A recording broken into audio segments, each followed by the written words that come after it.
Bonjour mon frère, bonjour ma sœur, que la grâce de Dieu, sa miséricorde, sa bonté, sa paix, que tout cela habite en toi en plénitude, que cela te transfigure, que cela te transforme profondément, que cette paix de Dieu te donne la sérénité dont tu as besoin pour le retour à un minimum de normalité. Il le faut. Je rends grâce à Dieu parce que il nous a permis d'avancer spirituellement. Il nous a nourris de sa parole, de sa présence. Il nous a fait grâce. Il nous a fait grâce. Je n'oublie jamais ça. Il nous a fait grâce. Je ne suis rien. Si Dieu ne m'avait pas fait grâce, je ne serais pas là aujourd'hui, crois-moi. C'est d'ailleurs pour cela que je te parle avec beaucoup de simplicité. Parce que ce qu'il a fait pour moi, il veut le faire pour toi. Il peut le faire. Ce qui a été fait peut se refaire. Et dans l'optique de la grâce, dans l'optique du salut, c'est même essentiel. Que le nom du Seigneur soit béni. La dernière fois, nous nous sommes quittés sur le fait que l'expérience de la grâce, l'expérience de la miséricorde était un partage. C'est-à-dire que Dieu t'invitait à pardonner pour que lui aussi te pardonne. Ce qui montre bien ce travail qui est vraiment un travail une chaîne. La miséricorde et la grâce, c'est une chaîne. C'est une chaîne.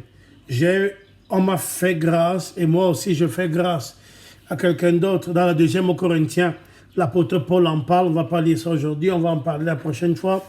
Dans l'avant-dernier moment de cette série de la grâce. Donc la grâce, c'est vraiment cette chaîne. Et c'est peut-être par là qu'on commence, pas par l'histoire de Paul, mais Matthieu chapitre 6 au verset 15, qui dit, et c'est important de l'entendre, ce passage, je le cite souvent dans Marc, et je suis content de te citer aujourd'hui le même passage dans Matthieu.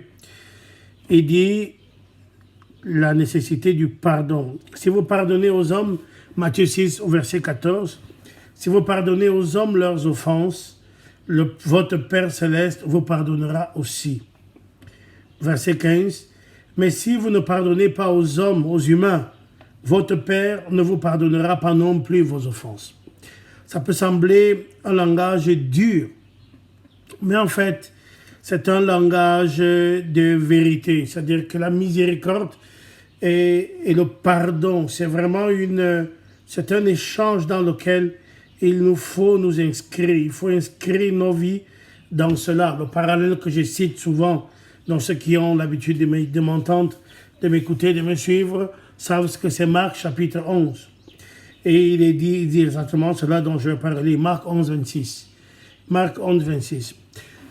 Je ne sais pas quel âge tu as, je ne sais pas quel parcours de vie que tu as fait, mais je peux t'assurer que tu as certainement offensé des gens et tu as dû recevoir beaucoup d'offenses. Mais les offenses sont de catégories différentes. Tu as peut-être souffert beaucoup à l'école, tu as peut-être souffert beaucoup au travail, mais il y a des offenses qui vont être beaucoup plus difficiles à dépasser. Ce sont les offenses de personnes qui sont des personnes de référence. Papa, maman, les frères et sœurs, la famille. C'est toujours extrêmement douloureux quand les gens portent des profondes blessures de leur famille et il y a presque un déni.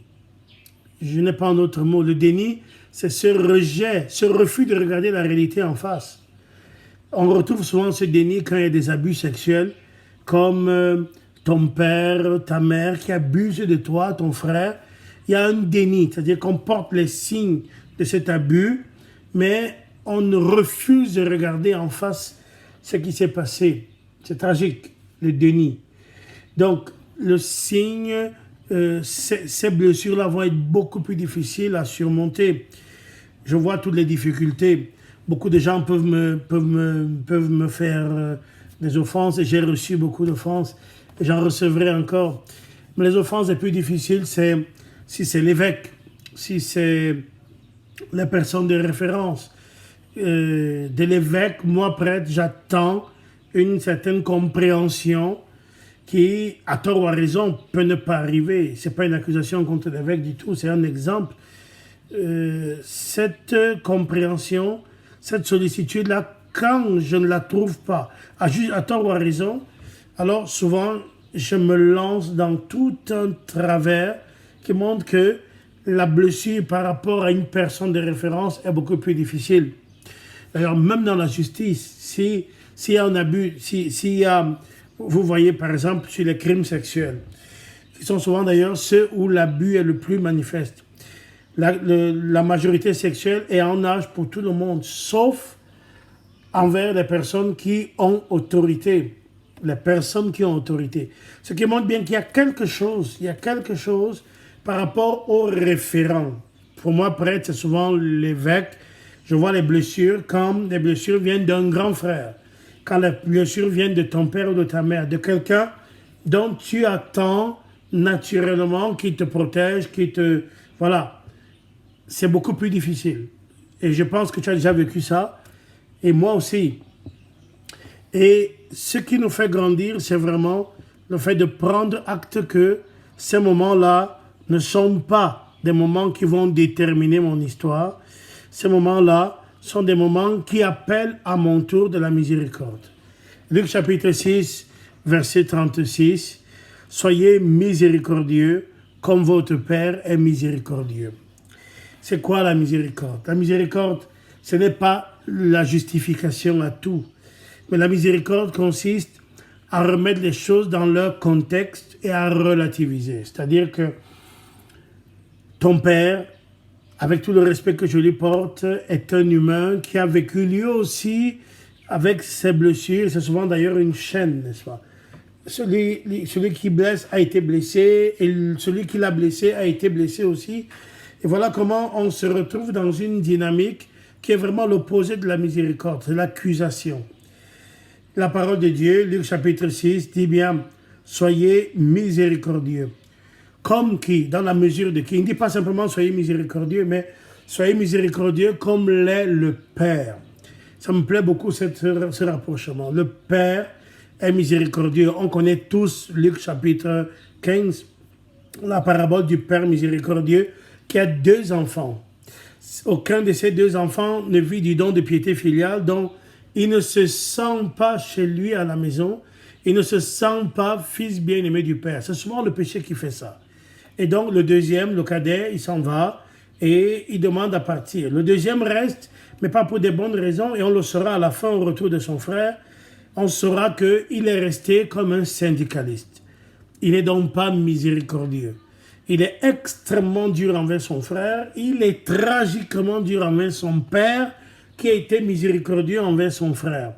Et c'est vraiment ça. Soyez miséricordieux. Ça veut dire contempler l'amour du Père, qui est un amour gratuit. Cet amour gratuit du Père appelle forcément, naturellement, à la gratuité de la réponse et de la qualité de mon amour. Amen. Donc, soyez miséricordieux. La miséricorde consiste à remettre les choses dans la perspective, remettre les choses en perspective et relativiser. Bien sûr, cet homme qui m'a blessé est un humain. Pour moi, c'est papa, maman, c'est mon frère aîné, c'est le curé, c'est donc une référence. C'est l'évêque, c'est le recteur, c'est le supérieur. Tu peux multiplier des exemples comme ça. Mais remettre en perspective, c'est qu'il a beau être évêque, il a beau être recteur, il a beau être supérieur, il a beau être curé, c'est d'abord un être humain. On n'a pas affaire à des êtres divins, on a affaire à des êtres humains. Et l'humanité est extrêmement fragile. Tu as affaire, celui qui aujourd'hui est ton supérieur, ton évêque, ton curé, ta supérieure, voilà, ton frère, ta papa, maman. Bien sûr qu'il est important dans le référent qu'il est, mais c'est d'abord un être humain qui est aimé de Dieu, qui lui pardonne a priori. Toi aussi, entre dans la perspective du pardon, parce que le Père regarde avec beaucoup de hauteur les choses, et il est bon, tellement bon qu'il fait pleuvoir sur les bons comme sur les méchants. Et c'est une invitation vraiment à entrer dans cette perspective. Amen. Donc, ce moment-là est très important. Sois miséricordieux. Sois miséricordieux. Souvent, quand on n'est pas miséricordieux, ça cache souvent quelque chose en arrière. Quand je dis que ça cache, C'est pas que il y a quelque chose que tu ne veux pas montrer. Mais souvent, l'absence de miséricorde masque très mal le fait de n'avoir jamais éprouvé le pardon. Je l'ai dit avec beaucoup de simplicité, j'ai connu des moments qui n'étaient pas glorieux dans ma vie, dans mon enfance, notamment dans mon adolescence, avec beaucoup de violence, avec beaucoup de violence en moi, comme ça. Voilà. Et quand on a fait l'expérience du pardon, quand un mari a fait l'expérience du pardon, quand une épouse a fait l'expérience du pardon, quand le mari, la femme, voilà, quand on a fait l'expérience du pardon, on est beaucoup plus prompt à pardonner aux autres parce qu'on sait par où on est passé. On sait par où on est passé. Je voudrais lire avec toi Luc chapitre 7, qui nous dit quelque chose d'important, de très important. N'est-ce pas? Je voudrais commencer à partir du verset...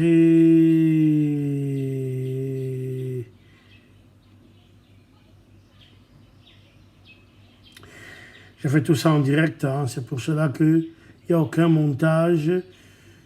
Voilà. Je vais commencer à partir du verset 40. Non, parce que l'accusation commence même beaucoup plus haut.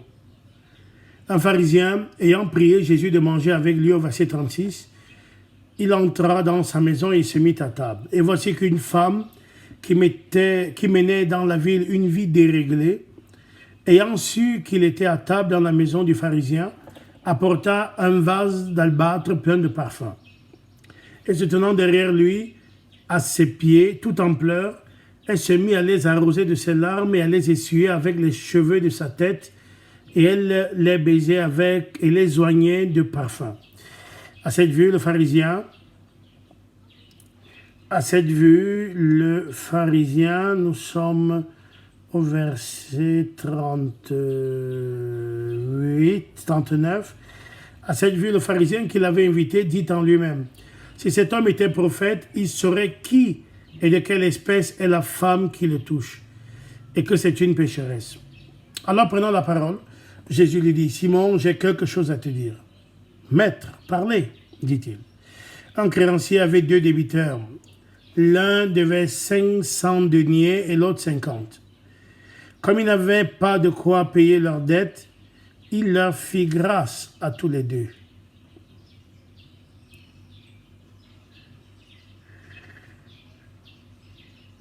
Comme il n'avait pas de quoi payer leurs dettes, il leur fit grâce à tous les 2. Lequel donc l'aimera davantage? Simon répondit, celui, je pense, auquel il a fait grâce de la plus forte somme.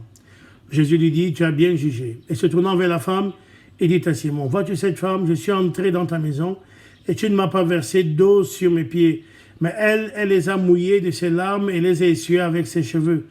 Tu ne m'as point donné de baiser, mais elle, depuis que je suis entré, n'a pas cessé de me baiser les pieds. Tu ne m'as pas donné d'huile, tu n'as pas oint d'huile ma tête, mais elle a oint mes pieds de parfum. C'est pourquoi je te le déclare, ses nombreux péchés lui sont pardonnés, parce qu'elle a beaucoup aimé. Mais celui à qui l'on pardonne peu, aime peu. Puis il dit à la femme, tes péchés te sont pardonnés. Tes péchés te sont pardonnés.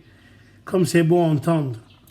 Et ceux qui étaient à table avec lui se mirent à dire en eux-mêmes, qui est celui-ci qui remet même les péchés? Mais Jésus dit à la femme, ta foi t'a sauvée, va en paix. Amen. J'insiste beaucoup sur cette dimension-là. Déjà, on voit ce que Jésus appelle aimer. Cette femme a accueilli Jésus. Elle a fait avec amour un certain nombre de choses que l'homme prétendument droit et juste n'avait pas fait. Ses nombreux péchés lui sont pardonnés. Ses nombreux péchés lui sont pardonnés. C'est très important. L'expérience du pardon détermine souvent notre vie. La capacité qu'on a à pardonner aux autres nécessite souvent une capacité que nous avons nous-mêmes à reconnaître ce que le pardon a fait dans notre vie.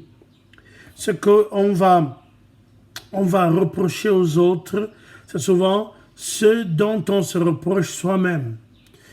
Je ne sais pas comment dire ça autrement. Et c'est vraiment pour cela que je voudrais Et ce que je fais là, il n'y a rien de plus catholique que ça. Je voudrais conclure ce cycle-ci, cette rencontre, ce moment, cet échange, par deux exemples. Un exemple qui nous vient de Sainte Thérèse, l'Enfant Jésus. Il n'y a pas plus catholique que ce que je te raconte là. Quand Thérèse, l'Enfant Jésus, dans le couvent, au Carmel, on reçoit le journal. On reçoit encore le journal. C'est un des rares instituts de vie religieuse contemplative où il y a cette porte ouverte avec le monde extérieur. Et Thérèse lit l'histoire d'un condamné à mort dont l'exécution est prochaine. Elle rentre dans la chapelle et elle prie Jésus pour ce frère. C'est étonnant. Thérèse dit d'elle-même que depuis l'âge de 5 ans, elle ne se souvient pas avoir dépassé très peu de minutes sans penser à Jésus avec amour. Qu'a-t-elle donc en commun avec ce condamné à mort qui est un homme grossier, qui a dit des méchancetés, qui a fait des méchancetés, et qui pousse des jurons, insulte tout le monde, est blasphémateur? Thérèse réalise une chose, c'est elle-même qui va l'écrire. Thérèse réalise que avec ce frère, elle a la même grâce. Elle a la grâce prévenante, et lui, il a besoin de la grâce de la réparation. L'amour qui préserve de certaines bêtises et l'amour qui repart de ces bêtises-là, c'est exactement le même amour. Et dernier exemple que je voudrais te donner, c'est Padre Pio. Rien de plus catholique que ça. Padre Pio a été vraiment profondément blessé par l'institution ecclésiastique. Tous ceux qui ont vu les films de Padre Pio, il y a une scène qui revient à chaque fois. C'est cette grande figure ecclésiastique qui vient de Rome, bien mis sur lui, col romain noir, parce que pas comme le mien, col romain noir, bien ecclésiastique en lui-même. Et cet homme est extrêmement dur envers Padre Pio, extrêmement dur. Et il y a une parole de sagesse qui est donnée. Il y a une vision de sagesse qui est donnée à Dieu, par le Saint-Esprit à Padre Pio. Une vision de sagesse qui est donnée par Dieu, donc par le Saint-Esprit à Padre Pio. Et cet homme était, ce prêtre, ce monsignore, était un officier qui avait trahi pendant la Grande Guerre. Et cette trahison l'avait suivi. Et la scène est montrée à Padre Pio, qui va subir longtemps, et à la fin du film, Padre Pio le lui raconte. Padre Pio lui fait œuvre de miséricorde, il lui raconte, il le libère presque de sa dureté de cœur. Padre Pio le libère de sa dureté de cœur et il lui dit ce que cet homme a fait, qui était connu uniquement de Dieu puisqu'il avait tué tous les autres autour de lui. C'était un officier et qui avait très mal agi avant. Voilà. Je voudrais que la même chose arrive dans ton cœur. Que Dieu pacifie ton cœur, que tu pardonnes afin de recevoir toi-même de plus en plus de pardon. Si tu n'as pas reçu encore l'expérience du pardon, si tu n'as pas fait l'expérience de pardonner, si tu n'as vraiment, fais-le et ça va changer beaucoup ta vie. Voilà, j'ai dépassé un peu plus que d'habitude le rendez-vous. Nous avons 3 minutes à plus. J'invoque ta miséricorde, que la paix de Dieu soit sur toi. Amen. Au revoir.